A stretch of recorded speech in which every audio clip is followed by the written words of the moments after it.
오늘은 마가복음 12번째 시간입니다. 침례인 요한은 엘리야인가? 침례인 요한은 엘리야인가? 한 것입니다. 이 내용에 관해서는 여러 가지 설들이 있지만 자세하게 이렇게 정립된 곳은 많지 않습니다. 부분적으로 저희가 지식은 알고 있지만 오늘 약 한 30-40분 동안에 걸쳐서 침례인 요한과 엘리야와의 관계에 대해서 성경을 한 10구절 정도 찾아보면서 공부하도록 그렇게 하겠습니다. 먼저 마가복음 9장 11절 한번 찾아보겠습니다. 마가복음 9장 11절입니다.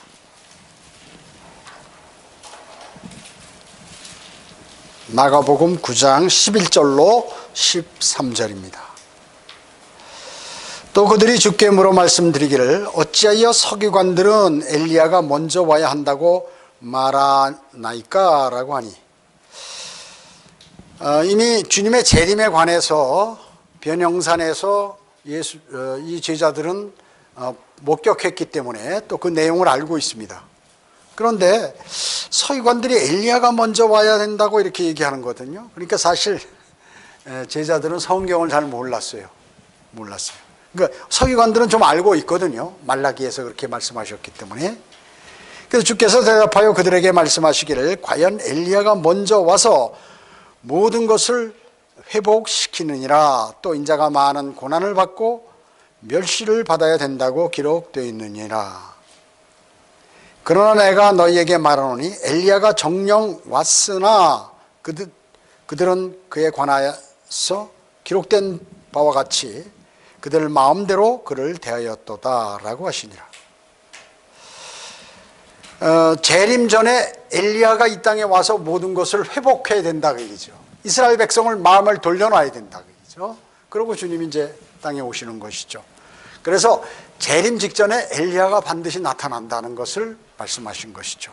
그리고 엘리야가 지금 예수님 이 땅에 오셨을 그 당시에 와 있다는 거예요. 지금 여기 13절에 엘리야가 정녕 왔으나 그렇게 얘기하잖아요. 와 있다 그 얘기죠. 그래서 예수 그리스도께서 재림 전에 엘리야가 먼저 온다 하는 것이 말라기 4장 5, 6절에 나와 있다. 한번 찾아볼까요? 말라기 4장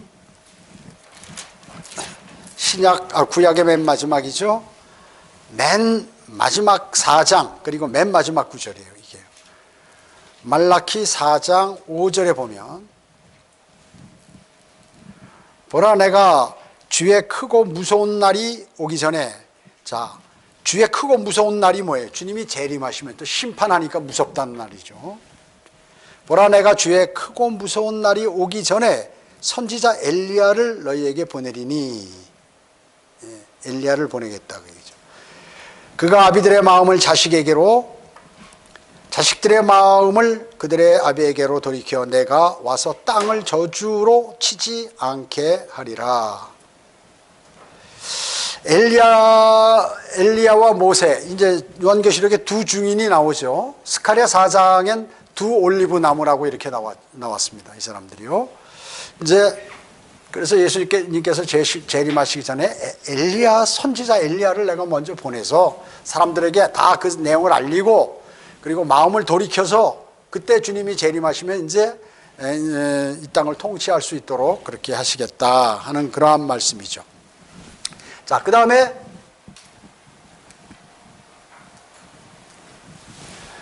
여러분 변형산 사건 잘 아시죠? 마가복음 7장 1절로 9절에 나와 있는 말씀이에요. 거기에 보면은 예수 그리스도 그리고 모세 그리고 엘리야 세 분이 여기서 대담하는 장면이 나옵니다. 뭐 찾지 않으셔도 돼요. 자, 그러면 지금 여기에 제자 중에 누가 참가했죠? 여기 봤죠? 목격했습니까? 이 사실을 베드로, 야고보, 요한 세 사람이 목격을 한 거예요. 자, 그러면 여러분은 베드로 후서 1장 16절로 18절 한번 찾아봅니다. 베드로 후서 1장 16절로 18절 찾아보겠습니다.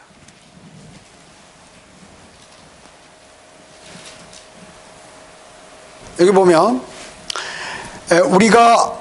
우리 주 예수 그리스도의 능력과 예수 그리스도 제자들이 볼 때 예수 그리스도께서 이 땅에 오셔가지고 카나의 혼인잔치에서 물로 포도주를 만드시더라 그 얘기죠. 대단한 거예요. 대단한 거예요. 그걸 누가 봤냐면 제자들이 다 목격했다 그 얘기죠. 그 다음에 물 위를 걸으시는 거야. 그 다음에 죽어서 썩은 냄새 나는 나흘이나 된 나사로를 살리시더라 그 얘기죠. 대단한 일들을 하셨어요. 안진뱅이를 고치고 물고기 2마리와 보리빵 5덩어리로 5,000명을 먹이시고 12광줄이나 남기시고 대단하죠. 예. 대제사장의 종 말코의 귀를 잘렸는데 베드로가 칼로 잘랐는데 그걸 다시 소생시키시고 이건 뭐였어? 하나님 아니면 하실 수 없는 일이에요. 그래서 그리스도의 능력을 목격했다 그 제자들이. 그 능력, 주 예수 그리스도의 능력과 오심을 너희에게 알게 한 것은, 오신 게 뭐예요? 재림이죠. 언제 재림을 봤어요 제자들이? 바로 이 변형산 사건에서 봤다 그 얘기죠. 변형산 사건에서. 이 변형산 사건은 뭐예요? 예수 그리스도께서 재림할 때의 모습이에요. 아주 빛처럼 흰 옷을 입으셨고 해처럼 얼굴이 빛나고 하는 그 재림할 때 예수 그리스도의 모습을 봤기 때문에 그걸 자기들이 목격했다 그 얘기죠. 오심을 너에게 알게 한 것은 교묘하게 꾸며낸 얘기를 쫓은 것이 아니라 그의 위엄의 목격자들이었기 때문이라. 예수 그리스도께 대단히 위엄이 있으신데 우리가 이 서신을 쓴 것은, 성경을 기록한 것은, 성령님의 지시를 받아서 성경을 기록한 것은 꾸며낸 얘기가 아니다. 눈으로 목격했다. 예수님의 이 능력과 오시는 재림하시는 그 모양을 우리에게 보여주셔서 우리가 직접 봤다. 목격자들이다. 지극히 큰 영광으로부터 이러한 음성이 그에게 들려오기를 이는 내 사랑하는 아들이요 그 안에서 내가 매우 기뻐하노라. 변형산에서 보니까 하늘로부터 소리가 들리는 거야. 아버지 하나님께서 얘기하는 것이, 말씀하시는 것이 제자 3사람이 다 들었다 그 얘기죠. 18절에 이 음성은 우리가 그와 함께 거룩한 산, 변형산이죠, 에 있을 때 하늘에서 나온 것을 들은 것이라 이렇게 말씀하셨어요. 자, 그렇기 때문에 이제 그 초림 때와 같이 예수 그리스도께서 하셨던 여러 가지 현상들 있잖아요. 여러분들 그걸 아셔야 돼. 초림 때 있었던 것은 반드시 언제 일어나느냐? 재림 때 일어난다 그 얘기죠. 재림 때 일어나는 것입니다. 그래서 재림을 위해서 초림에 이미 하나님께서 성경에 다 그런 상황을 기록하는 거예요. 재림하는 모습, 그 다음에 능력 있는 모습, 여러 가지들을 다 기록해 놓은 것입니다. 그래서 초림 때의 사건과 조건과 상황들은 전부 재림 때 다시 일어난다 하는 것을 우리에게 알려주시는 것입니다. 자, 여기에서 그러면 변형산 사건에서 예수 그리스도와 엘리야 또 모세가 무슨 대화를 나눴냐? 예. 그분은 하늘로부터 소리가 들렸죠. 그리스도이시다, 메시아라, 그분이 바로. 그 다음에 예수 그리스도의 죽음과 그리고 부활, 어떻게 죽으시고 며칠 만에 어떻게 다시 살아나신다는 그런 내용들. 그 다음에 다시 주님께서 하늘로 승천하신 다음에 재림하신다 하는 그러한 내용들에 관해서 얘기했죠. 또 그분이 안 계실 동안에 어떠한 사역을 할 어떠한 사역들을 사역들이 이루어질 것이다 하는 그러한 내용에 관해서 예수님과 모세, 엘리야 이렇게 대담을 했었다 그 얘기죠. 이 세 사람은, 이 세 분은 말이죠, 어떤 사람들이에요? 물을 다 건너신 분이에요. 예수 그리스도 바다 위를 걸어오셨죠. 모세 홍해를 가르고, 그 다음에 엘리야 마찬가지죠. 요단강을 가르고 물을 건넌 분들이에요. 그리고 다 40일간 금식하신 분들이에요. 그리고 예수 그리스도께서 침례 받으시던 베데바라라는 그 지역에 전부 승천했고 거기서 죽고 다 이렇게 한 거예요. 세 분이 똑같이 이렇게 일치된다 그 얘기죠. 그건 뭐예요? 예수 그리스도의 초림과 재림에 다 관계 있는 분들이다.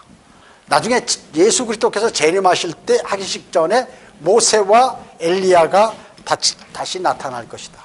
모세와 엘리야가 다시 나타난다는 것을 이미 알려주시는 것입니다. 자, 그러면 요한계시록 11장 3절 한번 찾아볼까요? 요한계시록 11장 3절.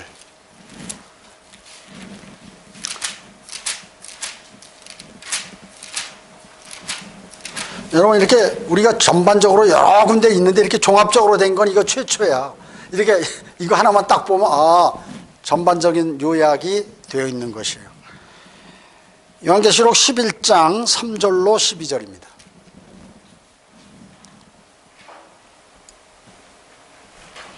여기 보면 내가 나의 두 증인에게 권세를 주리니 그러면 그들이 굵은 베옷을 입고 1260일을 예언해 3년 반이죠. 3년 반을 후 3년 반, 대환란 후 3년 반 하더라.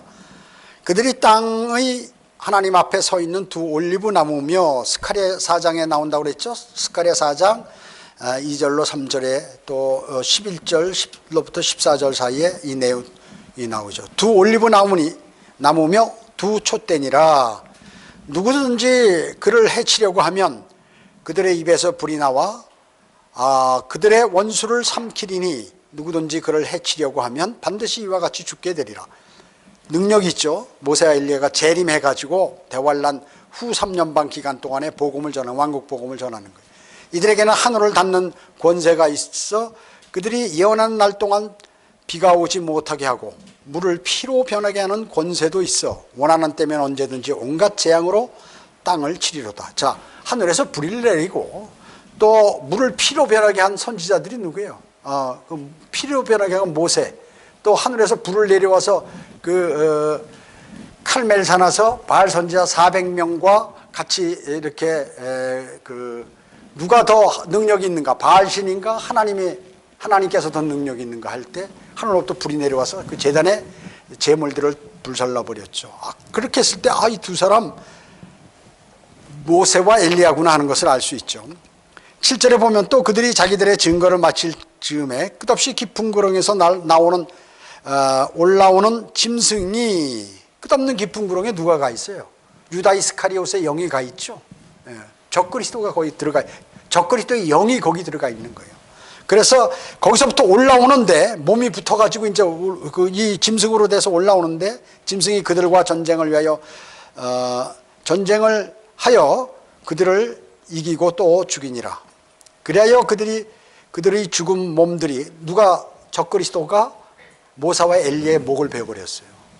그래가지고 몸들이 큰 도성 길거리에 놓이리니 그것은 영적으로 소돔과 이집트라고 부르며 우리 주께서 십자가에 못 박히신 곳이라. 또 백성들과 족속들과 언어들과 민족들 중에서 온 사람들이 그들의 죽은 몸들을 사흘 반 동안 구경하면, 사흘 반 동안 어떻게 해요? 죽어 있었죠. 시체가 그 예루살렘 성 바깥 던져버려 가지고 거기에 나둥거려져 있다 그 얘기죠. 구경하며 그들은 죽은 몸들을 무덤에 장사하는 것을 허락지 아니하더라. 사람들이 무덤에다 넣으려니까 못하게 놔두라고 막 그러는 거죠. 예수님께서 사흘 반 동안 지옥에 가신 것과 동일한 것이죠. 땅에 사는 자들이 그들을 인하여 즐거워하고 또 기뻐하며 서로 선물을 보내리니 이는 두 선지자가 땅에 사는 자들을 괴롭게 하였기 때문이라. 왜? 사람들이 죄를 지었고 주님을 메시아로 받아들이지 않았기 때문에 그거에 가서 얘기를 하니까 싫어하죠, 사람들이요. 그러니까 죽으니까 잘 죽었다, 그거. 잘 죽었다. 11절에 보면 사흘 반 후에 하나님께로부터 온 그 생명의 영이 그들에게로 들어가니 그들이 자기 발로 서더라. 그러자 그들을 바라보던 자들에게 큰 두려움이 임하더라.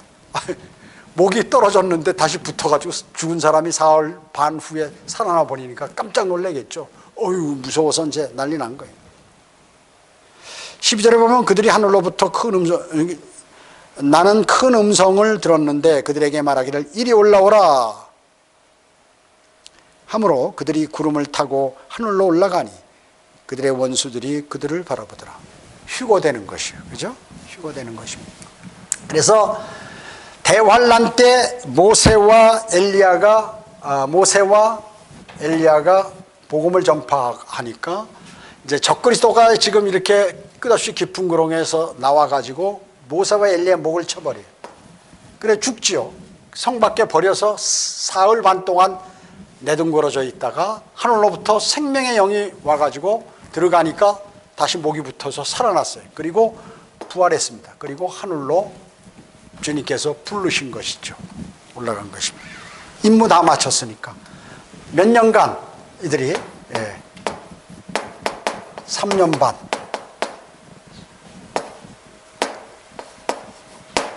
대환란이 7년인데 후 3년 반 동안에 그 적그리스도가 엄청나게 공격을 하죠. 사람들을 유대인들을 다 잡아서 목베임하고 그러니까 아주 피바다가 되는 것이. 그리고 돼지를 잡아가지고 말이죠. 돼지 피를 성전에다 뿌린다고 그러고 막 난리를 치는 거예요. 하나님께서 가만두겠습니까? 그는? 자, 그래서 요한복음 1장 19절 한번 찾아볼까요? 요한복음 19장 요한복음 19장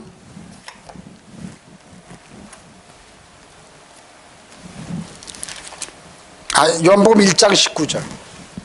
요한복음 1장 19절이요.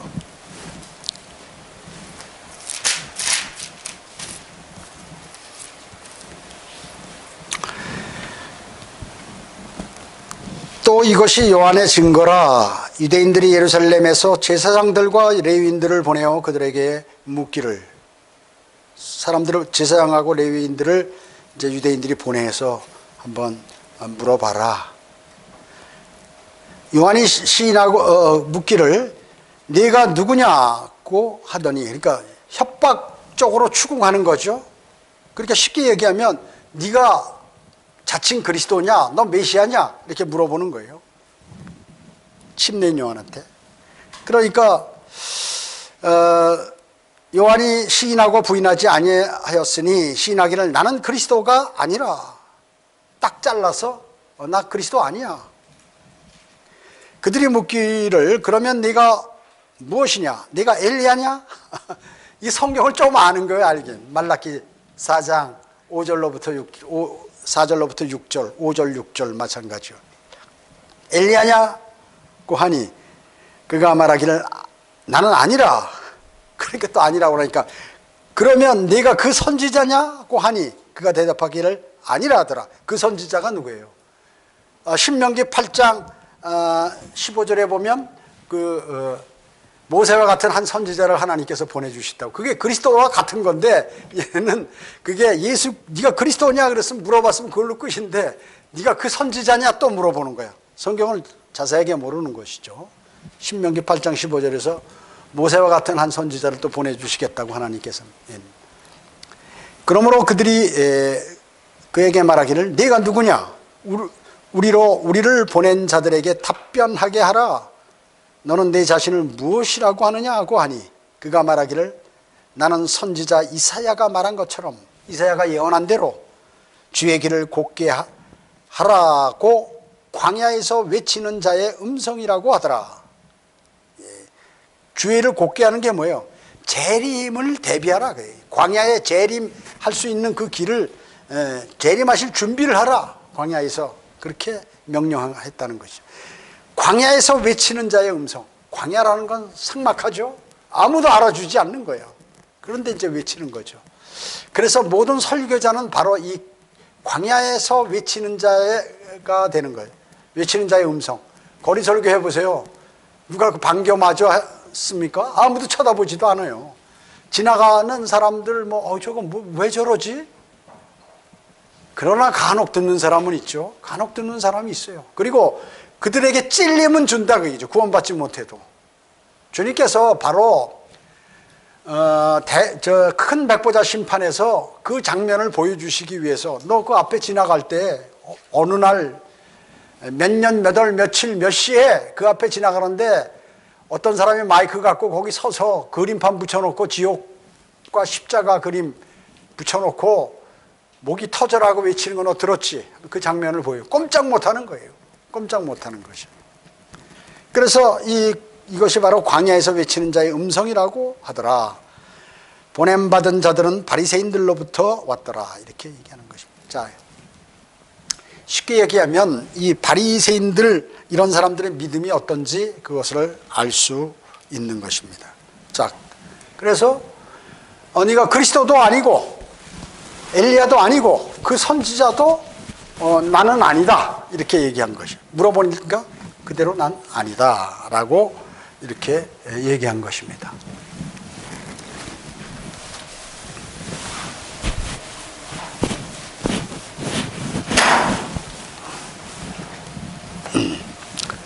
나도. 자, 마태복음 17장 10절 한번 찾아볼까요? 마태복음 17장 10절.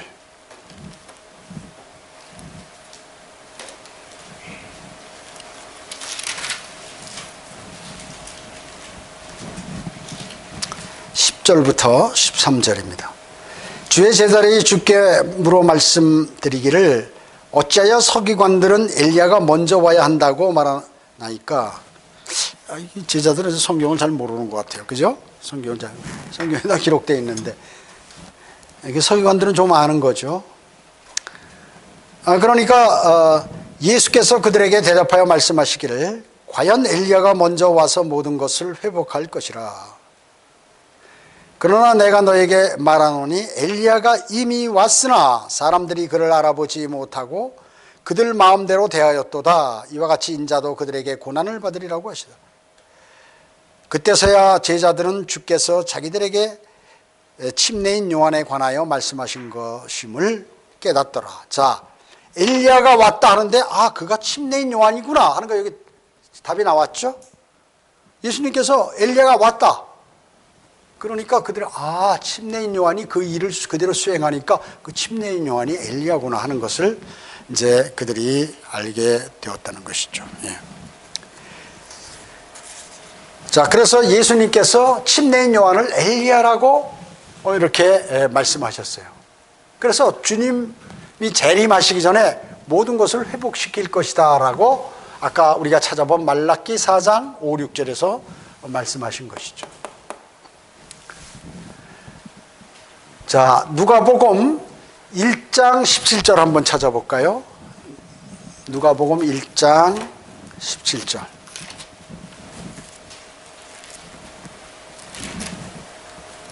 누가복음 1장 17절.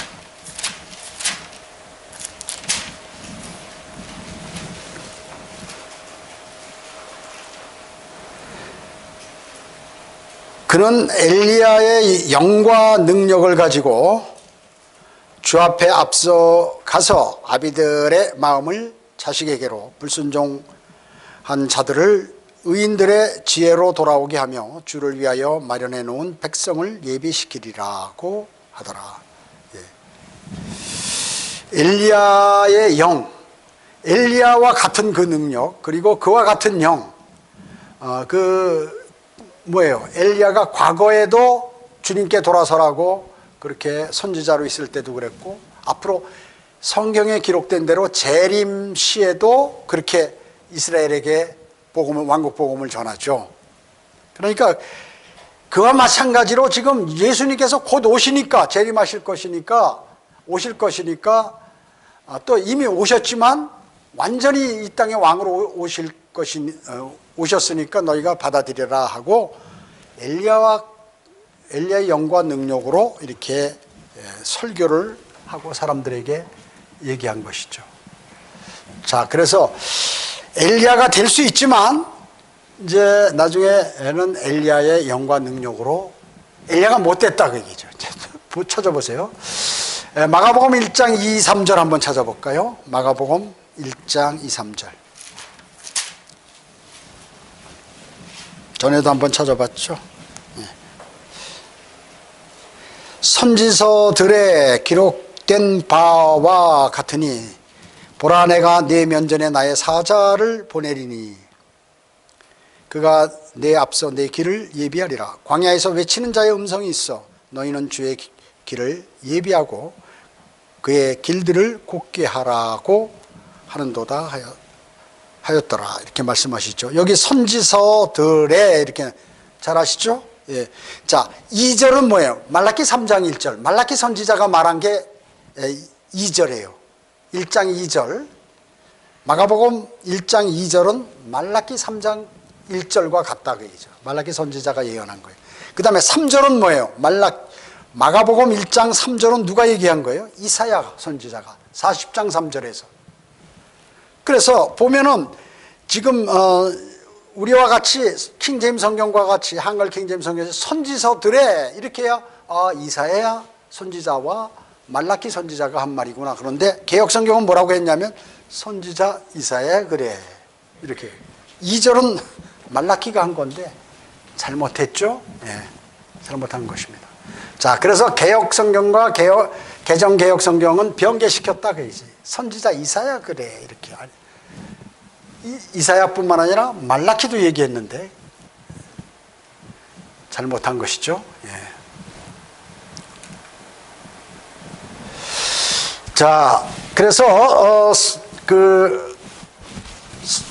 주님 오시기 전에 엘리야가 오게 되는데 그 엘리야의 임무를 지금 침례인 요한이 하고 있는 것이에요.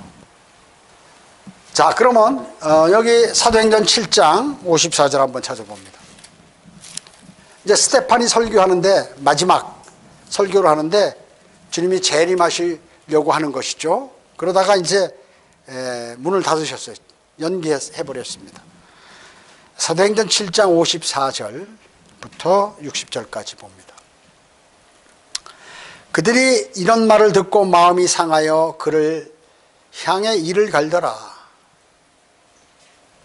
마지막 왕국 복음을 마지막으로 거부하는 거예요. 그들이 막 이를 바드득 하는 거예요. 그리고 막 돌을 집어드는 거죠. 그리고 그는 성령으로 충만하여 스테판 집사가 그러나 그는 성령으로 충만하여 하늘을 주시하여 우러러 보니 하나님의 영광과 예수께서 하나님의 오른편에 서신 것을 보고, 평소에는 예수 그리스도께서 하나님 보좌 우편에 앉아 계시는데 서신 것은 이 땅에 내려오시려고 하는 거예요. 재림하시려고. 56절에 말하기를 보라 하늘들이 열리고 인자가 하나님 오른편에 서신 것을 보노라 하니, 이렇게 땅에서 위에 보니까 세 잔을 침례인 스테판 집사의 눈에 하늘문이 열리고 예수 그리스도께서 거기 서 계신 것을 보았다 그 얘기죠. 자, 하늘문이 열리면 누군가 올라가든가 누군가 내려오는 것이에요. 이것은 주님께서 내려오시려고 또 서 계신 것이고 문이 열린 것인 거예요. 재림하시려고 이제. 그런데 57절에 보니까 그때 그들이 큰 소리를 지르며 자기들의 귀를 막고 일제히 그에게 이를 벅벅 깔고 달려들어 그를 성읍 밖으로 막 질질 끌어내가지고 돌로 치고, 증인들은 겉옷을 벗어 사울이라고 하는 한 젊은, 바울이죠, 바울, 사도 바울. 그러니까 바울 전에 이름이 사울인데 사울이라고 하는 한 젊은 이의 발 앞에 놓더라. 그들이 스테판을 돌려치니 막 때려 죽이는 거야. 막 분노해가지고. 여러분, 복음 전할 때 어떤 사람 이가는 사람들이 있잖아요. 꼭 이런 사람들이에요. 그래서 그는 스테판을 돌려치니 그가 하나님의 이름을 부르며 말하기를 주 예수여 나의 영을 받아 주소서 하고 무릎을 꿇고 큰 소리로 부르짖기를 주여 이 죄를 그들에게 돌리지 마옵소서. 나는 이 말을 하고 잠드니라. 잠드는 게 뭐예요? 그리스도인이 죽는다는 거죠. 다시 부활할 거기 때문에 잠든다고 그러죠. 예. 그리스도인은 다시 부활할 거예요. 그래서 그리스도인의 죽으면 잠든다고 이렇게 얘기합니다. 잠시 잠들었어. 자, 이와 같이 스테판의 마지막 설교를 거부하는 거예요. 그래서 주님이 재림하시려고 했는데, 그러면 재림하시면 어떻게 해요? 침례인 요한은 자기가 설교한 대로 또 예수님께서 엘리야가 지금 와 있다고 말씀하신 것이 바로 그거예요. 부활 승천하셔가지고 스테판 집사가 설교할 때 이제 내려오시려고 했던 것인데, 마지막 그 잔인하게 설교하는 스테판 집사를 돌로 쳐 죽이는 광경을 보시고 연기해버리시고 문을 닫아버리셨어요. 그 바람에 침례인 요한이 엘리야가 되지는 못했다. 그의 영과 능력은 갖고 있었지만 못된 것이에요. 그래가지고 2000년 연기가 돼버린 것입니다. 2000년 연기. 자, 그래서 마태복음 11장 14절 한번 찾아봅니다. 마태복음 11장 14절.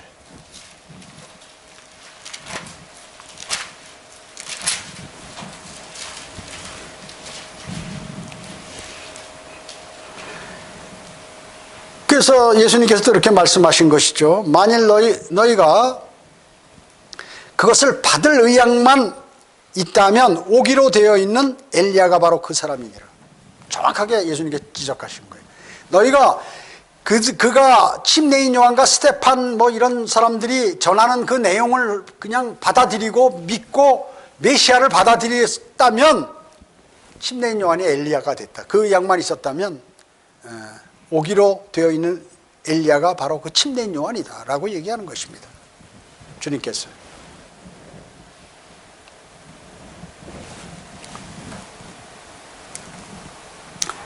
그래서 의향만 있다면 침례인 요한이 엘리야가 됐을 것이다.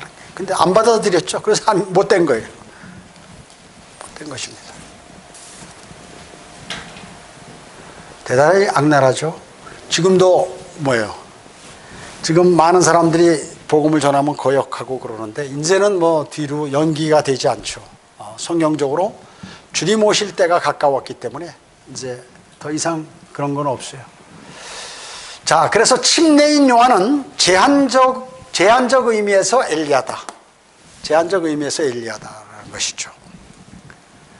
그래서 유대인들은 만약에 예수님을 받아들였다면, 메시아로 받아들였다면 감춰진 이 교회 시대는 아주 짧게 이루어졌을 거예요. 바로 뭐 유다 이스카리옷이 올라오고 대환란이 빨리빨리 진행되고 뭐 이러면서 그대로 수행됐겠죠. 예수 그리스도를 받아들였다면 재림도 그 당시에 이루어졌을 것이에요. 스테판 집사 있을 때 또 이렇게 그때 이루어졌을 것입니다. 침례인 요한. 구약의 시편 22편과 이사야 53장은 그 메시아가 고난받는 것이죠. 메시아의 거부로, 이거 십자가 사건이 거부하는 그러한 내용인데 십자가 사건이죠. 십자가 사건이 일어나자마자 이제 또 그 짧은 기간 내 주님께서 재림 다시 하셨을 것이에요. 자, 사도행전 7장의 스테판 집사의 마지막 설교, 이것을 그들이 정말로 받아들였다면 좋은 상황들이 벌어지는데, 회개하고 예수 그리스도를 영접했으면 주님께서 바로 재림하셨을 것이에요. 그런데 어떻습니까? 그렇다면 침례인 요한은 엘리야가 되고 그 왕국이 이제 임했을 것이죠. 왕국이 임했을 것. 그래서 회개하라, 천국이 가까웠느니라 이렇게 얘기하잖아. 왕국이 가까웠다. 왕국이. 그래서 그대로 그걸 왕국 복음을 받아들였으면 이러한 상황이 있는데 거부함으로 어떻게 됐어요? 2000년 뒤로 연기가 된 것이에요. 자, 그래서 지금 다시 오실 날이 가까워졌다 그 얘기죠. 다시 오실 날이 가까워졌어요. 자, 요 사건은 그냥 침례인 요한이 엘리야인가 아닌가 하는 것에 관해서 예수님께서 하신 말씀, 엘리야다. 그런데 엘리야는 아니다. 그런데 그는 예수님께서는 받아들일 의향만 있으면 그가 그렇게 된 것이다. 뒤에 또 이렇게 말씀하신 것이죠. 그래서 결국에는 침례인 요한은 엘리야의 영과 능력으로 왔었던 사람이었다. 유대인들이 거부만 안 했다면 그가 엘리야가 됐을 것이다. 그래서 엘리야와 모세는 반드시 주님께서 오시기 전에 미리 와서 그 길을 정리하고 복음을 전파하고 이렇게 하는 사람들이거든요. 그래서 그 엘리야 그 일을 침례인 요한에게 예수님께서 맡기신 것이에요, 사실은. 그런데 그걸 거부했기 때문에 그냥 그렇게 돼버리고 지나가 버리게 됐다는 것입니다. 이런 내용들은 일반 교회에서 알지 못해요. 전혀 알지 못해요. 그리고 이게 무슨 뜻인지 뭔지, 천년왕국이 뭔지, 주님의 재림이 뭔지, 휴거가 뭔지, 시대가 어떻게 되는 건지, 교회 시대인지 대환란 시대인지 천년왕국 시대인지 이런 거를 모르기 때문에 성경을 읽어도 이게 무슨 말이야, 이거. 여기는 예수님께서 엘리야라고 그랬는데 본인은 또 아니라고 그러고, 이런 얘기 막 헷갈리는 거예요. 이거 목사들이 알겠어요? 이런 얘기하면, 질문하면 그 답이 안 나오는 거죠. 답이 안 나와. 근데 성경은 신구약을 통해서 모두 이런 것들을 증명할 수 있도록 만들어 놨다. 그래서 우리가 성경은 성경으로 해석한다고 그러죠. 그래서 우리가 성경을 많이 찾는 거예요. 그래서 한 구절에 관한 증명을 다른 성경에서 또 조명하고 제시하고, 이러므로 인해서 하나님의 말씀이 전혀 틀리지 않다 하는 것을 우리에게 알려주는 것이에요. 이게 위대한 책이에요. 그래서 이 성경이 틀려버리면 어떻게, 아까 같이 이사야하고 말라키가 얘기한 말을 말이죠. 이사야 선지서, 이사야의 글에, 선지서 이사야의 글에 이렇게 개역성경에는 돼 있다고요. 틀리잖아요. 하나님의 말씀은 그렇게 틀려요. 아, 그러면 말라키가 얘기한 것도 이사야가 얘기한 거구나, 이렇게 아는 것이죠.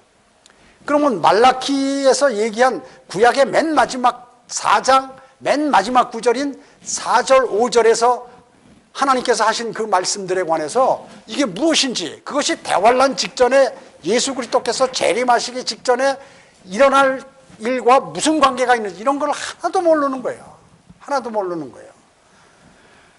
그러니까 성경이 틀렸다고 그러고, 아, 침례인 요한이 술 취했나 헛소리하고 뭐 이상한 소리 나고, 아, 스테판 집사는 또 왜 저래 이러고 말이죠. 그러니까 성경을 안 믿는 거예요. 그래서 성경이 틀리면 안 된다는 거지. 단어 하나, 문장 하나, 이런 것들이 대단히 중요한데 없음 뭐 바꿔치기하고 해놓으면 큰일 난다 그 얘기죠. 이거 누가 했겠어요? 사탄이 그렇게 한 것이에요. 그래서 여러분, 성경 변개는 어디서 이루어졌어요? 세상의 예표인 이집트의 알렉산드리아라는 도시에서 성경학자들이 만들어 버렸어요. 거기서 최초. 그러면 이 이집트란 나라는 성경에서 항상 나오는 게 세상의 예표로 나온다 그 얘기죠. 하나님의 백성인 이스라엘 민족들이 이집트로부터 구출해 내시는 것이에요. 그런 일들을 쭉 하시면서 세상으로부터 그리스도인을 성별시켜서 구원시키는 그러한 방법들에 관한 예표로서 보여주신다 그 얘기죠. 이런 것들을 어떻게 아느냐 그 얘기죠. 그 사람들이요. 그러니까 이런 것들이 하나님께서 하나하나 말씀하시는 건데, 이런 걸 성경을 빼버리고 말이죠. 그 이집트라는 그 나라가 그런 일이 있었고 거기에서 성경 변개가 이루어졌는데, 로마 카톨릭은 그 이집트에 있는 성경학자들, 전 세계에서 가장 유명하다는 알렉산드리아에 있는 성경학자 오리겐이라든지 뭐 이런 사람들을 통해서 성경 변개된 성경을 가지고 전 세계에 뿌려버려 가지고 말이죠, 가짜 성경들이 퍼지게 하고, 진짜 성경, 그 바른 성경을 믿는 사람들을 잡아다 죽이고, 그러면 하나님께서 아무리 사람을 죽인다고 이 성경이 이 땅에서 사라지느냐 하면 사라질 수가 없는 것이에요. 하늘과 땅은 없어져도 내 말은 결코 없어지지 아니하리라, 주님께서 마태복음 24장에서 13절에서 말씀하셨다. 그렇기 때문에 이 세상 사람들은 하나님의 말씀을 신뢰하지 않기 때문에 성경을 알 수 없어요. 여러분은 바른 성경이 있죠. 하나님의 말씀을 신뢰하죠. 그리고 영이 살아났죠. 그러면 성경을 공부하면 그냥 알아버린다고 얘기죠. 세상 사람들이 아는 이거 아무것도 아니에요. 그리고 교회들이 아는 그러한 진리, 그 하나님의 말씀이라고 하는 건 전부 거의 다가 비진리예요. 로마 카톨릭은 뭐 100%고. 그러니까 이게 어떻게 해서 사탄이 기분 좋아가지고 난리치는 거예요. 모여라 모여라 모여라, 여의도 순복음교회로 모여라, 명성교회로 모여라, 여기 무슨 뭐 여기 상당교회로 모여라, 중부 명성교회로 모여라, 복대교회로 모여라, 중앙순복음교회로 모여라. 청주에도 큰 교회들 가서 다 가짜고 사탄의 교회라고 제가 얘기하는 거예요. 왜 그럴까요? 바른 믿음이 없어요. 거기 구원받은 사람이 거의 없다 그 얘기죠. 극소수예요. 극소수. 한 사람이 또 없다고 그러면 기분 나쁠 테니까 실제 있어요. 극소수라고 얘기죠. 그러니까 한심하다 그 얘기지. 큰일 났어요. 큰일 나서 주님 오시려고 할까. 교회들이 어떻게 해? 다 심판받잖아요. 성경상은 교회 시대의 마지막은 교회 시대 거의 마지막, 주님 오실 때쯤 되면 교회들이 배교한다는 거죠. 하나님의 말씀대로 살아가지 않고 자기 멋대로 판단하고 자기 주장을 내세우고 그리고 자기 교리를 내세우고 그런 것이에요. 그래서 멋대로 교회 만들고 파괴시키고, 뭐 교회들은 신학교 들어가 가지고 말이죠, 무슨 목사 전도사 시험 보고 강도사 시험 보고 목사 고시 합격하면 전부 목사를 안수해서 물 뿌려가지고 그냥 다 내보내가지고 틀린 성경 갖고 나가서 사탄의 종들로서 막 거짓말하고 복음을 하나도 안 전하고 말이죠. 이렇게 해버리니 교회가 썩어버렸다 그 얘기죠. 썩은 교회 못하러 다니는 거예요. 썩은 교회. 정신 차려야 돼. 하나님께서 그런 사람들 그대로 쳐버리는 거예요. 그건 제가 얘기하는 게 아니라 침례인 요한이나 엘리야나 이런 사람 뭐라고 그랬어요? 와가지고 자기가 막 돌멩이 맞는 한이 때려도 주님께 돌아서라고 막 외쳐버린 거 아니에요? 누가 하나님의 사람이에요? 앉아가지고 여러분 하나님은 사랑이십니다. 여러분 우리 교회 오면 복 받습니다. 재밌습니다. 프로그램이 좋습니다. 이런 건 하고 앉았고 박수치고 춤추고 말이죠. 기타 갖다 놓고 이거 하고 세상 노래방 가기 싫은데 교회 가서 노래나 부르자 하고 말이죠. 콜라텍이나 디스코텍 가기 싫으니까 교회에서 율동하면 된다. 젊은이들을 끌어모으고 거짓말로 말이죠. 아프리카 음악으로서. 그러니까 이게 지금 심각한 문제예요. 저주받을 그 일들을 교회들이 하고 있다. 그걸 아셔야 돼요. 자, 기도하겠습니다.